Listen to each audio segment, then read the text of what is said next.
Hello everyone, it's Leo and it's time to talk about episode 11 from Mirai Days. I don't know if I have the right words to properly talk about this episode yet, because it was truly astounding. It was really something else, and I loved every aspect of it, and there were so many philosophical things that this is a real masterpiece. And I loved it. So let's try making sense of everything that happened in this truly amazing episode of Mirai Days, starting with the battle, because the episode started with a battle scene.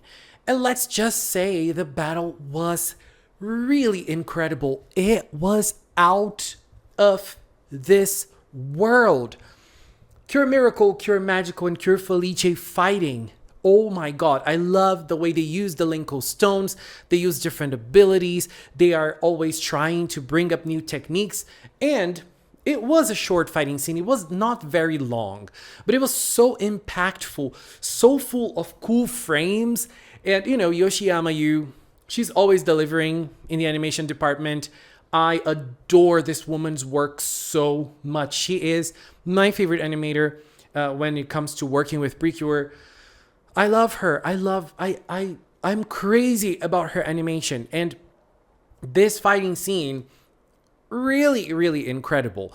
And obviously there was a heavy emotional aspect, because Mirai, during the fighting scene, or Cure Miracle, was starting to realize something very important about her. And this episode is called Mirai's Decision. Mirai's choice. I don't remember exactly. And Mirai has finally come to the answer of something that she's always been looking for in her life. She mentions that she's always been looking for a miracle. She's been wishing for a miracle. And she did not notice that throughout her whole life, she was fighting for her own miracle. It was not that she was waiting for that miracle to happen, but she was fighting for that miracle to happen. And that is a different perspective overall. And I feel like whenever you're going to have to deliver a big moment for a character, it is always nice when you bring it with animation. I found that this episode was able to bring it. It was really able to put forward this huge moment in Mirai's character with the animation at the same time. We had, for example, Cure Magical using the aquamarine stone and creating like this big wave of water that was frozen and that Mirai could run while the other two were riding their brooms.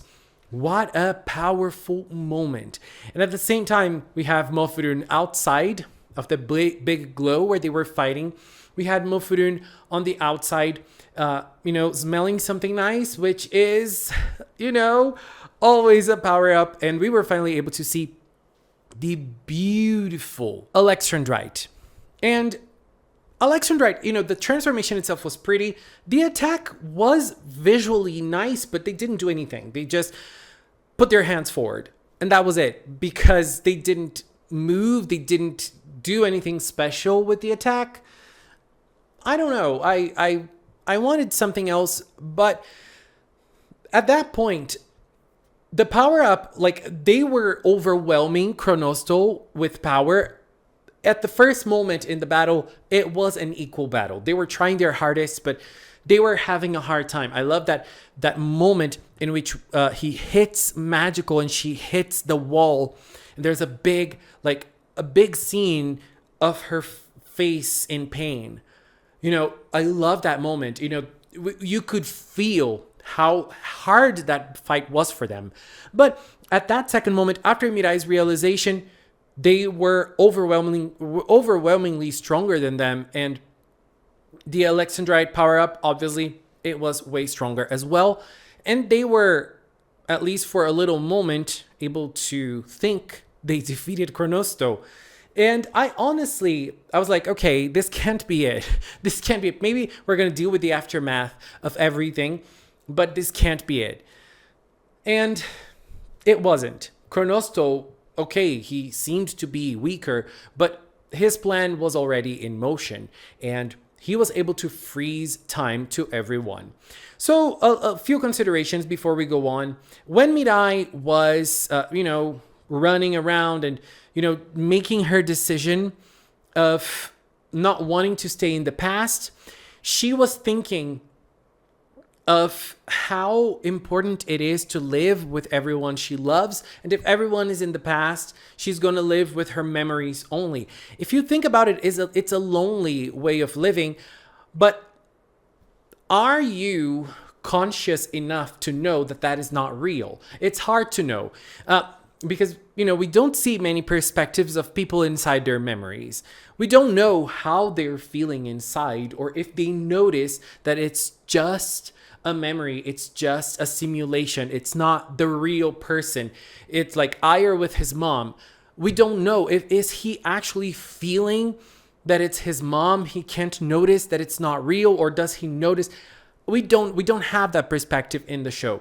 We have the perspective of Mirai here deciding that she wants to live in the present with everyone she loves, and this decision is followed by the others as well. And when everyone is frozen in time, we see them turning into stone statues. But there is one character that we do not see that happening, which is Mirai's grandmother. She starts glowing red, but she doesn't turn into anything. And I think that there's a reason for that, because all the other characters, we see them turning into something. And she started glowing, and she stood glowing for quite a long time. She stood glowing for quite a long time. And the Cures, knowing that they were not able to stop his power, they all held hands, the four of them, the three of them, and Mofurun. They held hands and stood together. And for the first time for Chronosto, we have people sharing a life inside their happy memories. Because Mirai, Riko, Hachan, and Mofurun were all sharing the lives inside the memories. The existence was shared. Was it the first time Chronosto saw that? Probably. And whenever we see that happening, I honestly loved the battle scene. I loved it. It was truly something else. But I find that the real sauce of this episode is right now, whenever they start reliving memories and happy moments. Because we have so many strong and raw emotional scenes. I found that really incredible. First, we have some scenes of like Mirai's first time sleeping in the magical world, and Mirai and Riko getting closer to each other. Riko winning that battle against herself and asking Mirai what her favorite type of food was. That was very nice. Lots of little moments like Hachan growing and becoming their friend and getting closer to them. Very, very cute. We have Mofurun playing around as well. So many sweet moments that they lived together. But among those sweet moments, we have something which I feel like is finally Mirai Days bringing in the counter argument for you to not live inside your memories forever. Which is, we have a moment of them in the beach, and then Hachan says something like, "Oh, we have to come back," and Mirai answers, I'm simplifying the scene, obviously. Mirai answers that they can't because it's going to be jellyfish season soon. The season is changing, and so the environment around you changes as well. And then Riko sees that, and she thinks, wow, it's very nice because in the magic world, we do not have seasons. So probably in the magic world, the weather and the world around them doesn't change that much, just like here in the human world. And here in Japan, at least, they have 4 seasons. And I'm saying that because in Brazil, we do not actually have 4 seasons. We do calendar-wise, but, And change starts being brought up.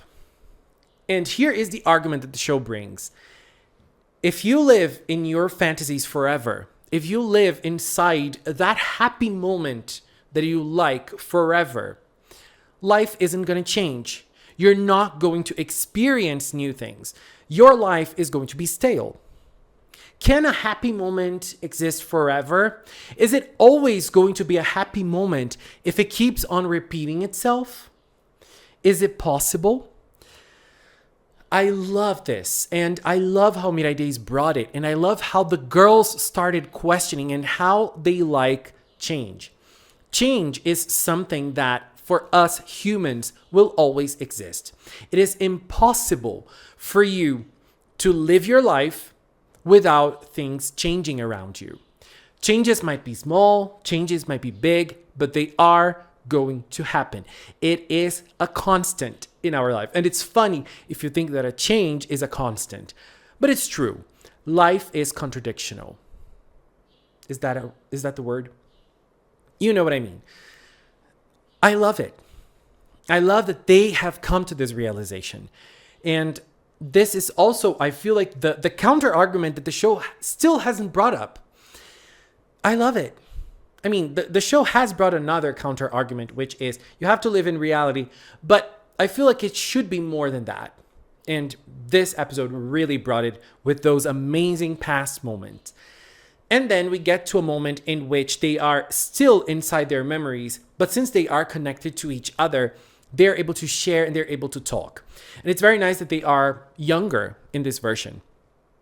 And there are lots of special moments here. The first one is that Chronosto notices that they are together inside the timeless world, and he wants to separate them, and they feel it inside their memories, and they get together, and Ha-chan is trying to think of how she survived it the other time. She couldn't remember, and she couldn't figure out what she actually did, but then she understood what she actually did. If she had to be locked up in time, for her to leave, she had to forget everything that she was before and start over. And that's why she created Hisui. And it's interesting because Ha-chan's existence is permeated in rebirth. We have Mother to Papa, and then Mother to Papa turns into Ha-chan, that turns into Cure Felice, and then she reverts back to what she was before as Mother to Papa, and then she reverts back to Cure Felice, and she turns now into Hisui, who comes back as Ha-chan later. Her life is full of restarts. It's full of rebirths. It is full of change. But there is something very sad about this. And I was pissed at this moment because I thought, I cannot believe that this show is in its almost last episode bringing up this new idea that the girls have to forget everything so that they can win this battle. This cannot be true. I know. But then, thankfully, this was just to create a little drama because they were like, we can do this in a different way. And I think that this is part of the miracle. This is part of the philosophy of the miracle that exists in Mirai Days, and it permeated the whole episode. It permeated the idea of Mirai as well, and her decision at the start. So it's a miracle if they're able to come back from this timeless world to our real world without losing their memories. Chronosto even says, Mother to Papa is the only one that can do it because she is Mother to Papa. You can't do it. But we're talking about Mirai and Riko. We're talking about miracle and magical. We are talking about an existence full of miracles. And when they decide to go out of this world, we have another scene that is another one of my favorites. And I'm here like tearing up already just remembering it. We have beautiful Mother to Papa using her power to be able to get free from that. And she is also like using the power to put away Chronosto's power onto them so that they can come back. But before they come back, we do not know if they come back or not because the episode was over. But they started talking to each other, Mirai and Riko. Inside that, they started talking to each other. And they started sharing something, which is something that they talked about before. That's my favorite part of Mirai Days, of MAHOU TSUKAI. This whole journey, that is my favorite part. They ask, if there was only one world and we lived in this world, how would it be for us? And I love the idea. I love this. I love stories that talk about fated meetings and meetings that people that cannot be brought apart. No matter what you do, you can't bring them apart. I love those type of stories. And here we have another example of that. But I love how they did it, because Riko just started telling Mirai how they would be in a world which would not be the magicless or the magic world. It would be if they both were one world only. She started explaining, Mirai, you would be the same Mirai you are. You would be this girl that you are. And me, I probably in a world that magic does not exist, she would not be bad at magic. She would be clumsy. So that would be the change to accommodate Riko's personality in this new world. They would live happy lives and they would grow. And then it would be very simple for Riko to say, and we would meet and we would be friends. It would be very simple for Riko to say that. But she didn't say it. What did she say? If that were to happen, I would find you, Mirai. I, Riko, would find you. And that makes such a big difference. It says, our bond is so strong that it's so important to me that I put myself in this place of agency to go after what is so important to me, so important to us, but so important that I put myself with this agency of going after you. Truly, truly incredible. And then she also mentions that she would meet Mofuru and she would meet Hachan as well. And I like that whenever we have the visual representation of Mirai and Riko in this possible world, it feels to me that they were trying to say that they would be in our real world, because the color of the hair of both of them is more natural. It's not blonde and purple. It's natural colors of Japanese girls. So I think that they were trying to show if Mirai and Riko were real, they would be like this. You know, I find that such a good choice as well. And it's funny because when she mentions that they would meet Hachan, there's a flower on the ground.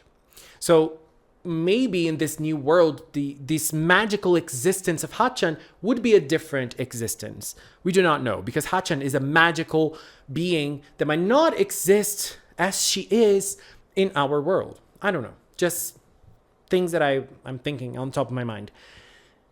And they were ready to come back. But the episode ends right there. I don't know what else to say, but this was truly one of my favorite episodes of PreCure ever. Truly something else. Anyways, babies, this was my view on episode 11 of Mirai Days. Please leave your thoughts, your comments, your emotions in the comment box. Let's talk about it. I really need to talk about it. Anyways, babies, this is it for now. I want to take this little time to thank the members of the Magical Cinnamon channel. If you're a member, thank you very much for your support here on YouTube, on Patreon, on Throne. Thank you, babies. And if you've watched up to now, thank you so much as well. Thank you so much for watching, and until next time, bye-bye.